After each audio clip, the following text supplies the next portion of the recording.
Shalom, selamat pagi, selamat menikmati hari baru, hari karunia Tuhan hari ini, hari Sabtu 21 September 2024. Dari Bukit Sion saya menyapa Ibu Bapa, semoga dalam keadaan sehat hari ini, dalam keadaan syukur, sukacita, dan damai sejahtera, karena pimpinan dan pertolongan Tuhan.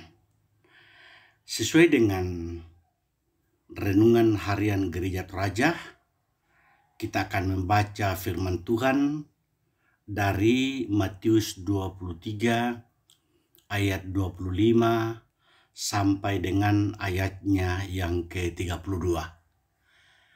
Mari kita berdoa. Kepadamu Tuhan kami meminta rahmat, kepadamu kami meminta pertolongan, kepadamu kami meminta perlindungan. Ya Bapa, hari ini dengan keteduhan kami hadir. Kami rindu membaca, mendengarkan, dan merenungkan firman-Mu. Ya Roh Kudus, kuasai kami agar firman-Mu ini dapat tinggal dan diam di dalam hati kami. Dengarkan doa kami Tuhan, karena kami meminta kepadamu di dalam Kristus kami berdoa. Amin. Matius 23 ayat 25 sampai dengan ayatnya yang ke-32. Firman Tuhan demikian. Celakalah kamu, hai ahli-ahli Taurat dan orang-orang Farisi, hai kamu orang-orang munafik, sebab cawan dan pinggan kamu bersihkan sebelah luarnya, tetapi sebelah dalamnya penuh rampasan dan kerakusan. Hai orang Farisi yang buta, bersihkanlah dahulu sebelah dalam cawan itu, maka sebelah luarnya juga akan bersih. Celakalah kamu, hai ahli-ahli Taurat dan orang-orang Farisi, hai kamu orang-orang munafik, sebab kamu sama seperti kuburan yang ditabur putih, yang di sebelah luarnya memang bersih tampaknya, tetapi yang sebelah dalamnya penuh tulang belulang dan berbagai jenis kotoran.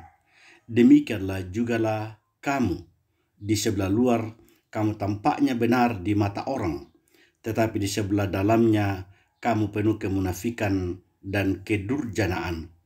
Celakalah kamu, hai ahli-ahli Taurat dan orang-orang Farisi, hai kamu orang-orang munafik, sebab kamu membangun makam nabi-nabi dan memperindah tugu orang-orang saleh, dan berkata, jika kami hidup di zaman nenek moyang kita, tentulah kami tidak ikut dengan mereka dalam pembunuhan nabi-nabi itu. Tetapi dengan demikian kamu bersaksi terhadap diri kamu sendiri, bahwa kamu adalah keturunan pembunuh nabi-nabi itu. Jadi, penuhilah jugalah takaran nenek moyangmu. Demikian kiranya firman Tuhan ini senantiasa mengingatkan kita. Dari bacaan ini saya memberikan judul, kalau kita membaca fokus pada ayatnya yang ke-28. Demikian jugalah kamu di sebelah luar kamu tampaknya benar di mata orang, tetapi di sebelah dalam kamu penuh kemunafikan dan kedurjanaan. Jadi di sebelah luar tampaknya benar di mata orang, tetapi di sebelah dalam penuh kemunafikan dan kedurjanaan.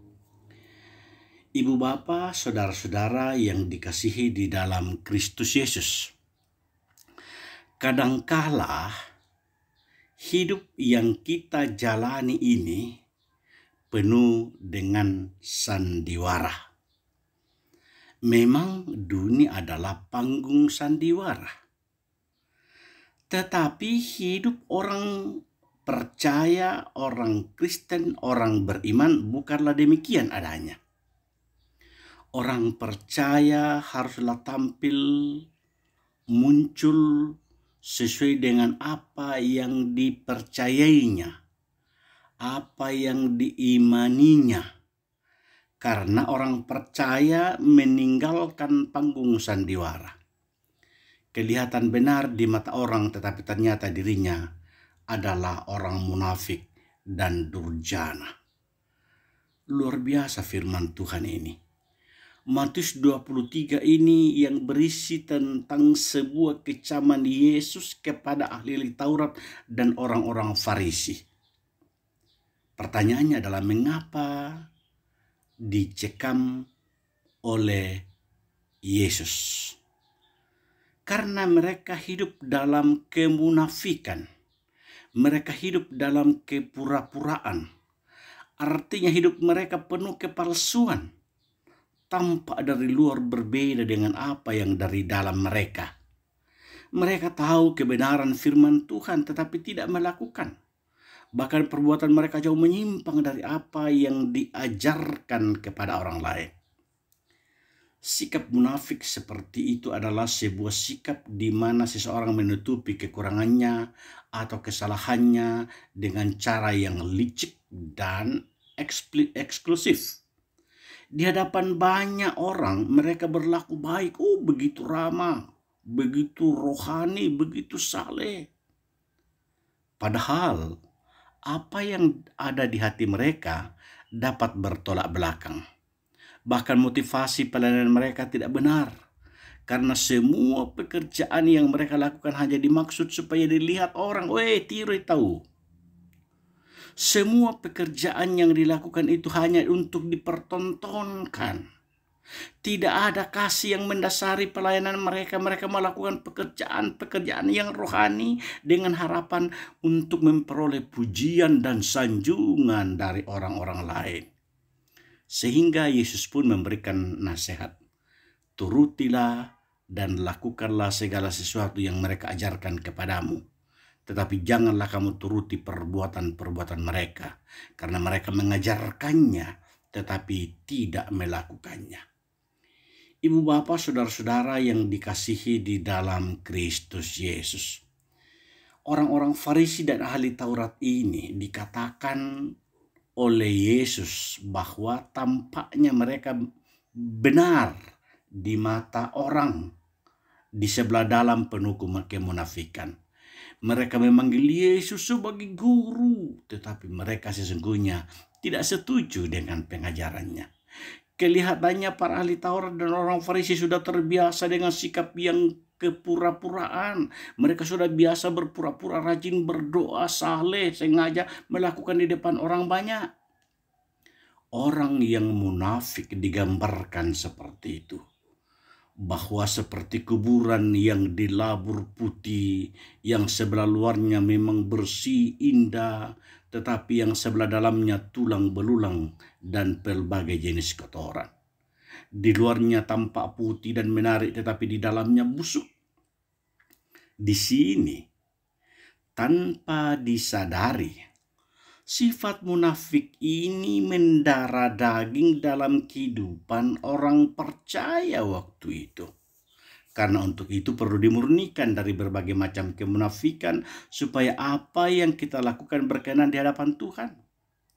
Adapun sifat munafik antara lain ingin dipuji, ingin dihormati orang, suka berpura-pura baik dan suka mencari kesalahan orang lain supaya tidak ada kelihatan kesalahan pada dirinya. Firman Tuhan tegas, hai orang munafik, keluarkanlah dahulu balok dari matamu, maka engkau akan melihat dengan jelas untuk mengeluarkan selumbar itu dari mata saudaramu. Jika ada kemunafikan dalam hidup kita, apapun yang kita lakukan akan menjadi sia-sia. Ibu bapak saudara-saudara, orang Farisi dan ahli Taurat, mereka hanya mementingkan penampilan dari luar. Action today, rantasa tomorrow, kata anak-anak muda sekarang. Tahukah saudara bahwa kebanyakan orang dewasa ini di abad ini hanya mementingkan penampilan dari luar? Kadang misalnya dalam rumah tangga, kadang sang suami berpikir bagaimana istri saya dapat bahagia bila saya belikan kosmetik yang mahal. Saya baru pulang dari luar negeri, saya belikan ia sepatu dan baju yang mahal. Saya selalu mencoba untuk mengumpulkan uang banyak agar saya dapat memberikan ia uang yang banyak. Dengan melakukan hal itu, saya yakin istri saya pasti bahagia. Tetapi ia tidak tahu. Ia tidak perlu tahu tentang hidup saya. Kalau saya masih suka melakukan hal yang kurang baik, dan itu dijadikan sebagai hal yang biasa. Karena ya sebagai lelaki normal masih bisa tertarik dengan kesenangan duniawi. Karena itu ibu bapak saudara-saudara, firman Tuhan mengajak ibu bapak kita hari ini. Marilah membuang segala kemunafikan. Dan mari kita berusaha hidup benar di hadapan Tuhan dan juga di hadapan manusia, agar kita betul-betul memperoleh hidup yang penuh dengan sukacita dan damai sejahtera. Amin. Mari kita berdoa. Terima kasih Tuhan, firman-Mu saat ini yang begitu indah kami dengar, menegur, mengingatkan kami, agar kami boleh menjalani kehidupan ini tidak dengan kepura-puraan atau tidak bersandiwara, melainkan kami hidup di hadapan Tuhan dengan penuh ketulusan. Kami hidup di hadapan Tuhan dengan setia melayani Tuhan. Kami hidup di hadapan Tuhan dengan penuh kemuliaan bagi nama-Mu. Kami berdoa untuk setiap umat-Mu dalam pekerjaan dan aktivitasnya. Kiranya Engkau memberkati dan melindungi mereka, agar biarlah anak-anak Tuhan boleh bekerja dengan baik. Mereka boleh mendapatkan hasil jerih payah karena anugerah, karena kasih, karena rahmat, karena berkat dari Tuhan. Agar di dalam rumah tangga mereka, agar di dalam hidup mereka, mereka memperoleh sukacita dan damai sejahtera. Kami berdoa untuk orang-orang yang terpenjara. Kami berdoa untuk orang-orang yang bergumul.